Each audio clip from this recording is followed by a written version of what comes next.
अध्याय 6 खुद से मुलाकात अंतिम द्वार। जीवन की सबसे बड़ी यात्रा बाहर की नहीं है, न धन की ओर, न प्रसिद्धि की ओर, न रिश्तों और उपलब्धियों की ओर। सबसे बड़ी यात्रा है भीतर की ओर। और इस यात्रा का अंतिम पड़ाव है खुद से मुलाकात। मनुष्य ने सदियों से यही प्रश्न पूछा, मैं कौन हूँ? इस प्रश्न के उत्तर में ही महावीर को कैवल्य मिला, बुद्ध को निर्वाण और संतों को समाधि। जब यह प्रश्न भीतर से उठता है तो जीवन साधारण नहीं रहता, यह खोज का, जागरण का और आत्मा के अनुभव का मार्ग बन जाता है। मौन का रहस्य। जब शब्द थम जाते हैं, जब विचार थककर गिर जाते हैं, तभी आत्मा का संगीत सुनाई देता है। मौन केवल चुप रहने की आदत नहीं, यह एक द्वार है। जैसे झील का पानी स्थिर हो जाए तो उसमें आकाश साफ दिखाई देता है, वैसे ही जब मन शांत होता है तो उसमें असली मैं प्रतिबिंबित होता है। ध्यान की गहराई। ध्यान कोई तकनीक नहीं, ध्यान जीवन जीने की कला है। यहाँ बैठने का तरीका, सांस गिनने का अनुशासन गौण हो जाता है। ध्यान का अर्थ है जो है उसे उसी रूप में देखना।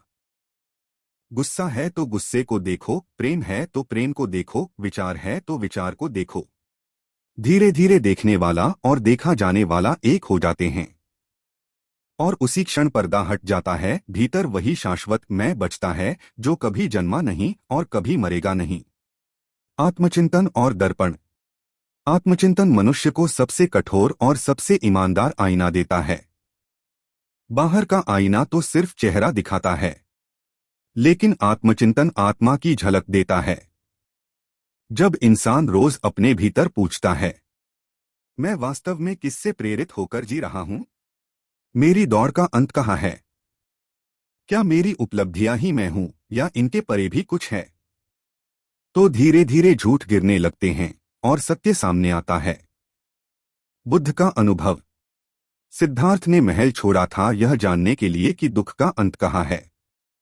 वर्षों की तपस्या और ध्यान के बाद बोधि वृक्ष तले जब उन्होंने खुद से मुलाकात की तो उन्होंने घोषणा की, मैं जाग गया हूं। उस जागरण का अर्थ था भीतर के शाश्वत मैं को देख लेना। बुद्ध के लिए आत्मखोज का परिणाम करुणा था, इसलिए उनका पूरा जीवन दूसरों के दुख मिटाने में समर्पित हो गया। महावीर ने राजमहल छोड़कर नंगे पांव साधना शुरू की। 13 वर्षों तक कठिन तप और ध्यान के बाद उन्होंने कैवल्य पूर्ण ज्ञान प्राप्त किया। उस क्षण वे बोले, अब मैं जान गया कि आत्मा स्वतंत्र है, नाशवान नहीं। शरीर नष्ट होगा पर आत्मा शुद्ध, अनंत और मुक्त है। उनकी आत्मा की इस पहचान ने उन्हें अहिंसा और अपरिग्रह का मार्ग दिखाया। कबीर का अनुभव। कबीर कहते थे, मोको कहाँ ढूंढे रे बंदे, मैं तो तेरे पास में। ना मैं मंदिर, ना मैं मस्जिद, ना काबे कैलाश में। कबीर के लिए खुद से मुलाकात का अर्थ था ईश्वर को बाहर मंदिरों मस्जिदों में नहीं, बल्कि अपने भीतर देखना। उनका अनुभव था कि सत्य बाहर नहीं, आत्मा में ही प्रकट होता है। करुणा और सेवा का आयाम। सच्ची मुलाकात केवल भीतर तक सीमित नहीं रहती। जब कोई व्यक्ति आत्मा को जान लेता है तो उसका हृदय अपने आप दूसरों के लिए खुल जाता है।